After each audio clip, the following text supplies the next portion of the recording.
Hi there, I'm Josh Gayshri, and you're listening to Amplify Arlington, a news podcast highlighting local stories and upcoming events.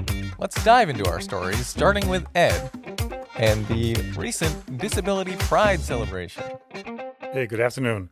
Arlington celebrated Disability Pride with a community gathering at the Ed Burns Arena Trike Shed, bringing together local organizations dedicated to making the town more welcoming and accessible. Residents had the opportunity to meet members of the Arlington Disability Commission, learn about adaptive recreation opportunities like recumbent bikes, and connect with organizations serving people of all ages and abilities.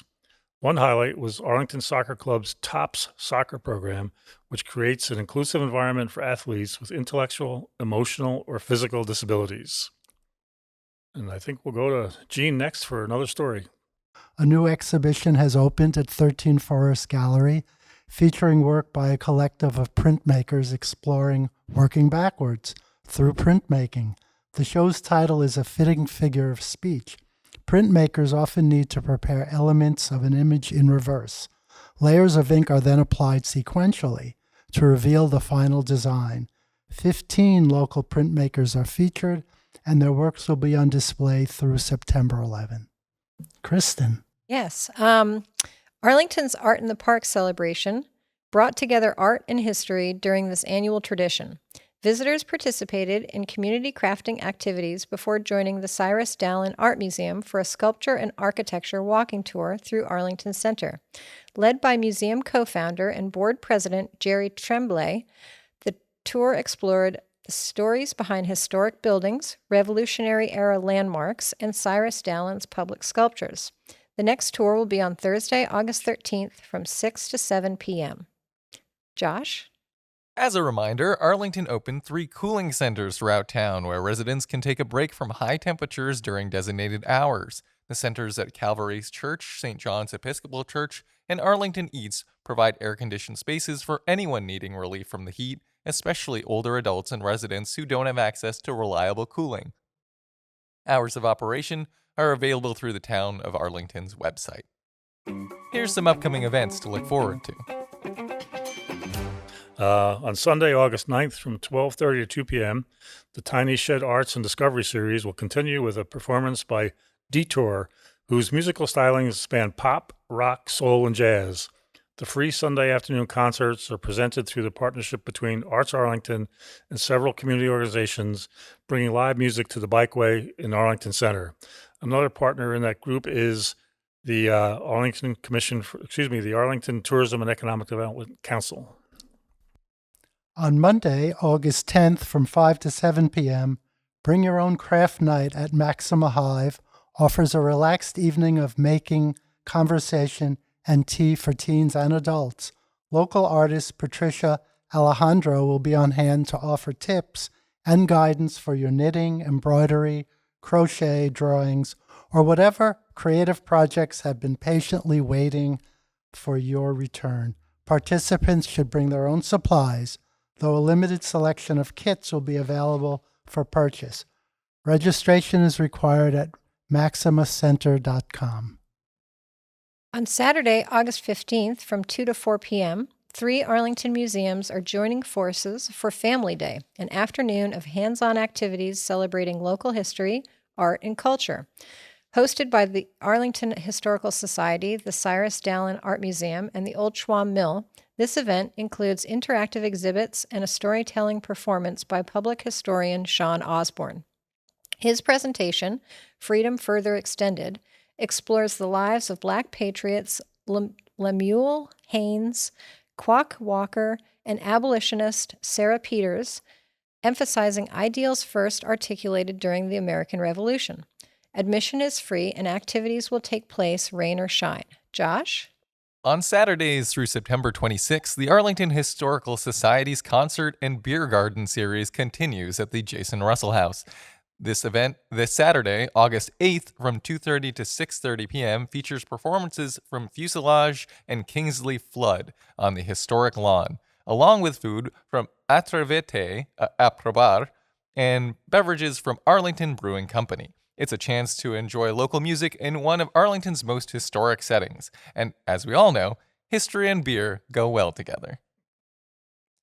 Now, we hope you check out these local events. If you've got time, let's turn our attention to our op-ed piece. We have two very special guests on the podcast this week, Jean Benson and Kristen Anderson. I will allow you to introduce yourselves. Today we're talking about something that I think is really important for all Arlington residents to be aware of, and many of you are already aware of, which is CSOs and what's happening with the Alewife Brook. So before we dive into that conversation, Jean, why don't you introduce yourself, let people know why you've come in today. Okay, so my name is Jean Benson. I'm on the steering committee of Save the Alewife Brook, and as I think a lot of people know, raw sewage is dumped in the brook often when it rains, and what Save the Alewife Brook aims to do is to convince the state, MWRA, Cambridge and Somerville to stop doing the dumping.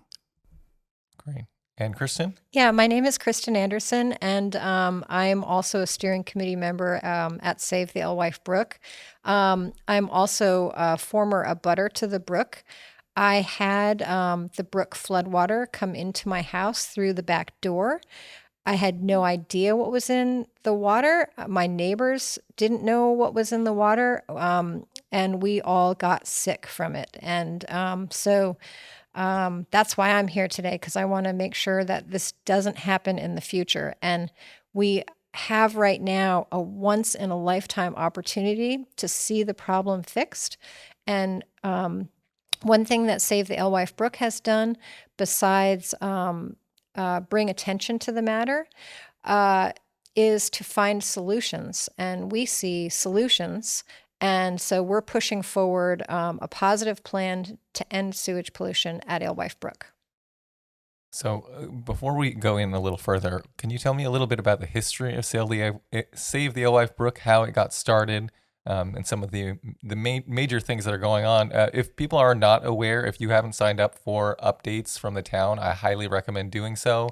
I received on July 29th, that was the last time that there was a notice that the brook had sewage that was being pumped through it, and for residents to be aware that if they were walking around the Alewife Brook area where it connects to Little River, just over the bridge, Route 2, that area was going to be impacted. And seeing those alerts so frequently and almost, I feel like every single time that it rains, it can be really off-putting, and especially for those residents that live in those areas.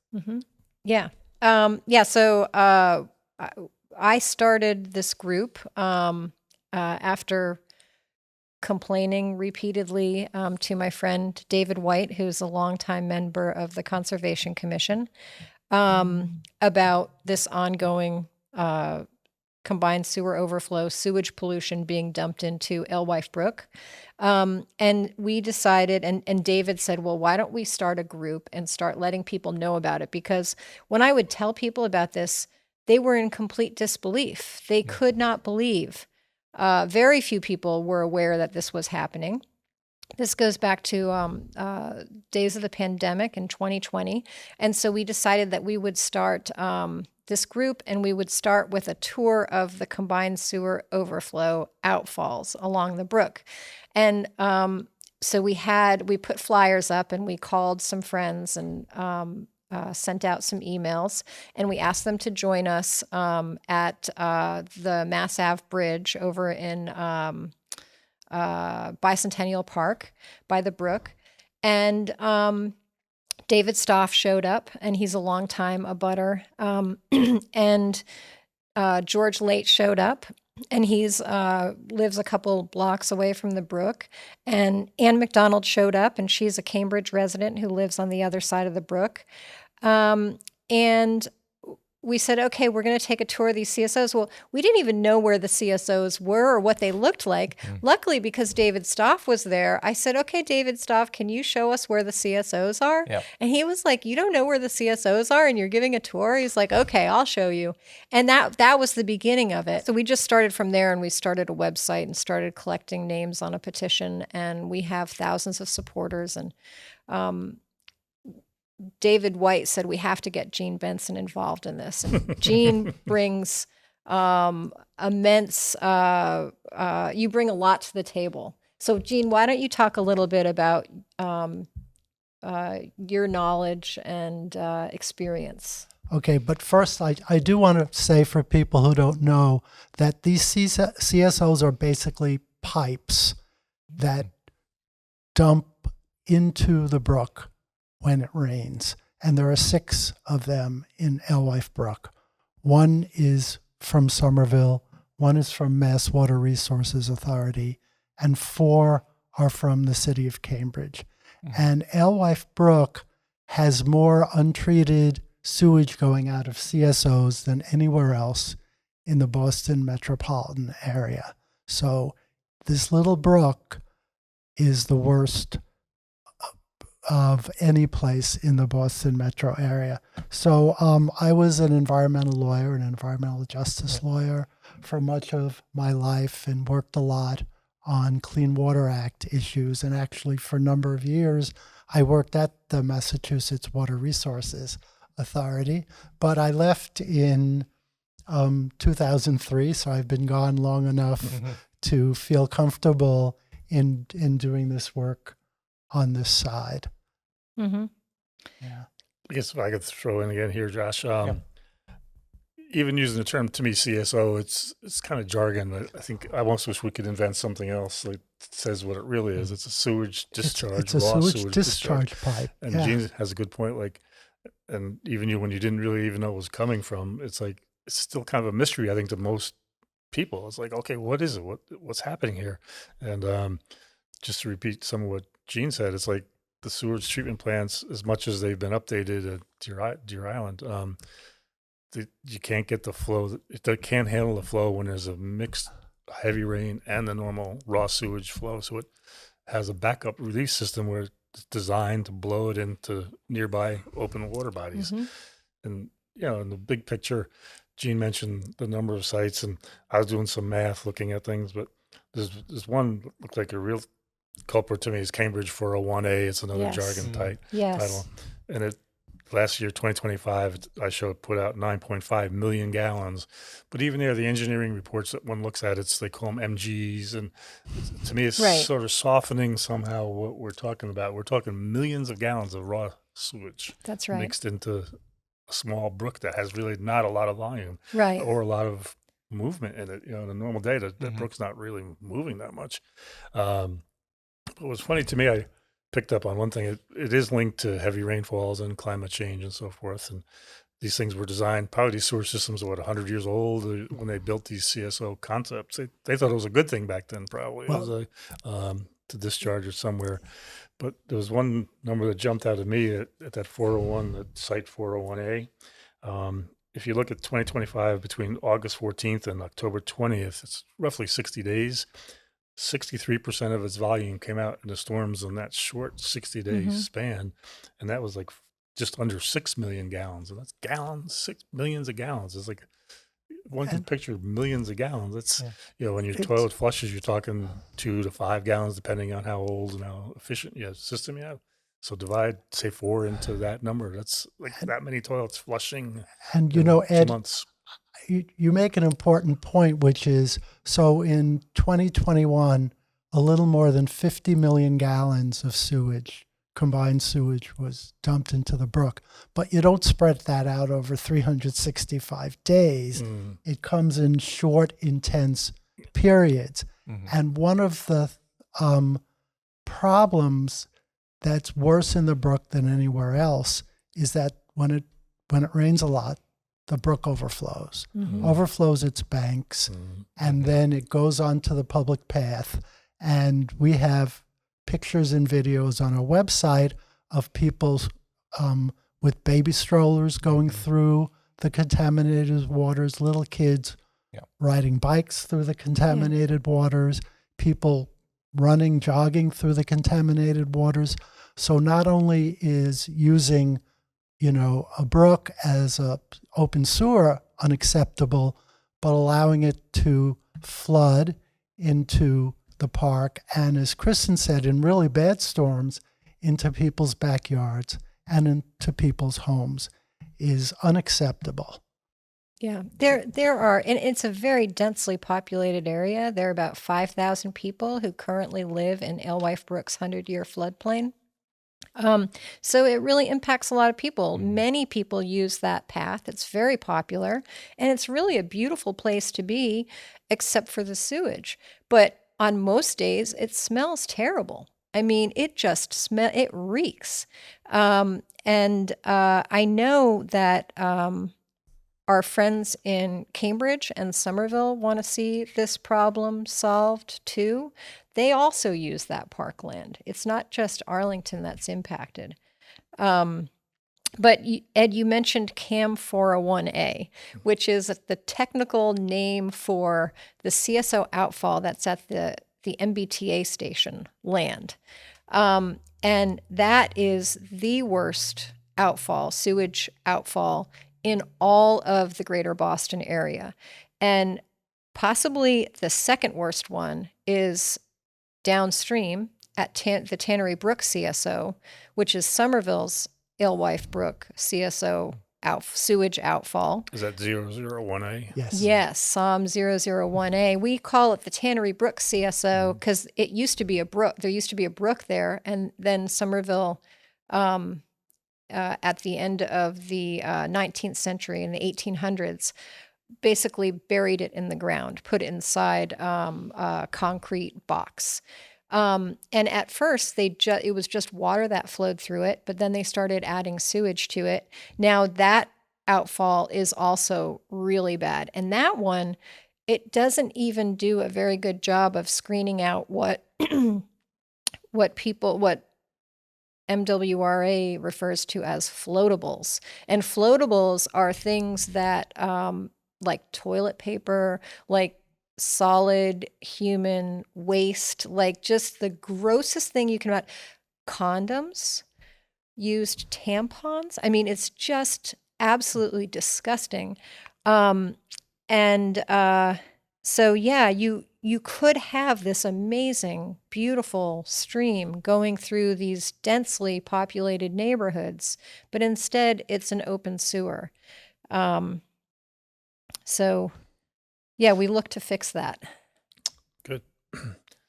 One thing I thought we'd bring up too is right now MWRA and different agencies are presenting a plan that would be. Thank you for the beautiful segue, Ed. Yes. Yes. Theoretically would be completed by 2050, I think is the completion date, which is 24 years from now, which seems like a long time from my perspective to be dealing with these issues.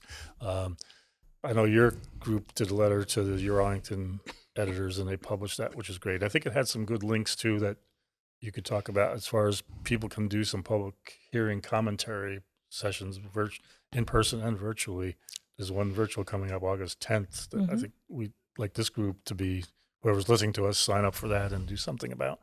But what it brings to mind, they're proposing some solutions with certain costs, and you guys have some objection to some of their solutions. Could you talk about that a little bit? And I don't cast as a negative thing. It's just what you're thinking. Yes. Yeah, sure. So the MWRA's plan includes projects for the Charles River, the Mystic River, and Alewife Brook. And for the Charles River, they have hundreds of acres of sewer separation planned, most of it in Boston.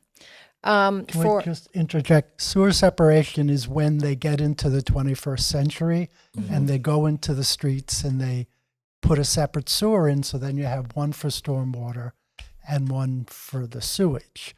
So the sewage can go to the treatment plant and it doesn't get a lot of stormwater and it doesn't overflow. So that's what almost every community has in the Boston metro area, but not Somerville, not Cambridge, not Boston. Arlington, for instance, has a separated sewer system. Okay. The combined sewer system, with a combined sewer system, you have to have combined sewer overflow, combined sewer outfalls. And so the best solution to that is sewer separation. And that means digging up the roads, which is disruptive, and it takes time. and replacing the single pipe basically with 2 pipes, or really just adding a pipe, I think. And then making sure that the surrounding buildings are connected to the correct pipes, so that all of the sewage is going in one pipe to the wastewater treatment plant, and all the stormwater is going to another place, which is usually a water body, like the Charles or the Mystic River. For Alewife Brook, it would have to go to a stormwater wetland, which is basically like a constructed parkland that's beautiful and supports wildlife and cleans the stormwater and reduces flooding downstream. And so what we're looking for is sewer separation, and green stormwater infrastructure with these stormwater wetlands. And the reason that we think that that's so important is because by removing the stormwater from the sewer system, you are increasing capacity in the regional sewer system.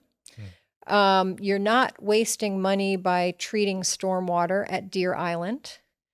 You're reducing basement backups, CSOs, combined sewer overflows, and also what are called SSOs, which are sanitary sewer overflows. That's when you just have like sewage coming up through the manhole covers in the streets. MWRA's system, their regional sewer system, is often overwhelmed during these rain events. And so by doing sewer separation, you would see less of that. And it would be, it's just kind of a win-win-win-win. The cities would have to do quite a lot of work in the process. So in Cambridge, for instance, they have ordinances that would require them to add bike lanes. And also, because they're tearing up the street and putting the street back together, they'd have to also plant more trees for their urban tree ordinance. Another thing they would have to do is if they found leaking gas lines, they would have to fix those leaking gas lines.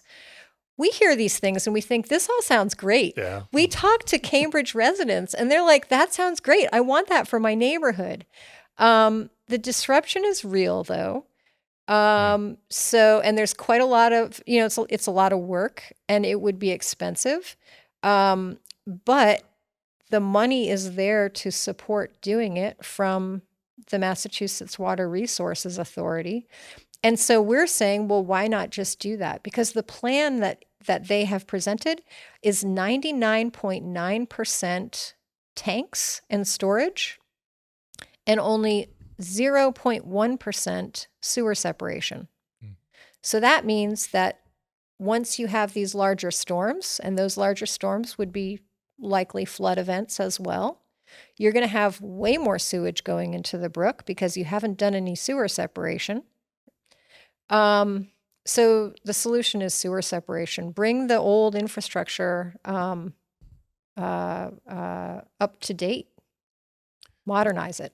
And I guess from an engineering standpoint, that could be designed incrementally. You wouldn't do all of Cambridge or all of any big tract of land. You'd have to go by segments somehow as you work your way through. Yeah. And then, but I guess two things as you were speaking, I'd like to dwell on the financial a little bit. What I made a note to myself here as you were talking about, how are people avoiding fines? It's my experience, like when there's violations I've experienced in New York State, if you're in violation of pollution and different rules that are set by the state, not even the EPA, but state stuff, there are significant fines that got monstrous if you kept going. Where's that? What's happening there? There are a couple things. One is because there are CSOs, the state has rules that allow them to continue to exist. So they issue what's known as water quality variances, and there is a water quality variance for Alewife Brook, which means they can continue to dump sewage in it. So as long as they meet the requirements of the variance, they're allowed to continue to dump sewage. but they have to come up with plans to reduce or eliminate CSOs. There was a plan that they worked on.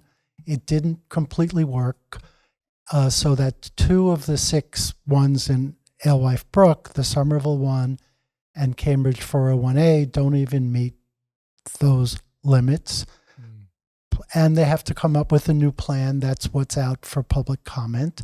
That's why they're holding meetings about it. But their plan is for the tanks. This is also in federal court. It's the last little piece of the Boston Harbor case. And MWA has asked the court to relieve it from any responsibility for the 2 outfalls in Alewife Brook that don't meet the limits, and the court will decide what to do about that at this point.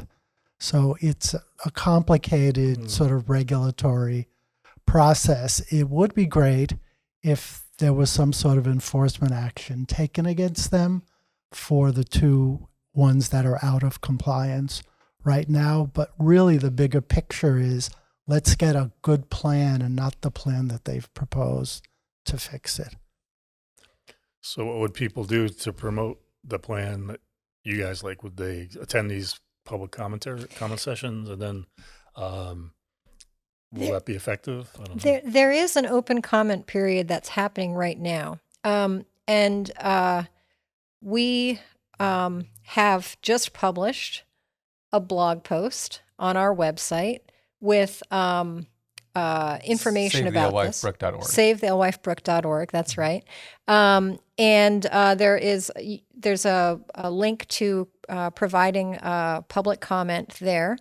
And so that's what you want to do is provide a public comment. And you basically just want to say, enough is enough. Let's finish this job.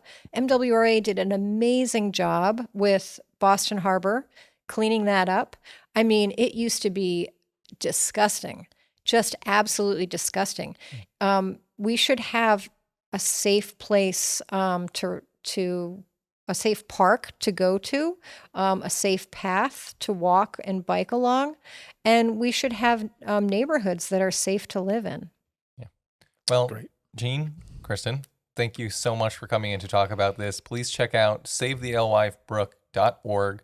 The public comment period is now open for the next 5 months, I believe. And so Until September 30th. Although we've until asked September 30th. September 30th, we've asked for a 1-month extension. We don't know if we'll get it Okay, or not. so until September 30th, with potentially, fingers crossed, a 1-month extension. I think that wraps things up here. So thank you all for listening to Amplify Arlington. If you missed anything or want to listen again, find us on ACMi's YouTube page or wherever you get your podcasts. ACMi, focused on you. Hey, very good. Good job. Excellent work. Oh, that went by fast.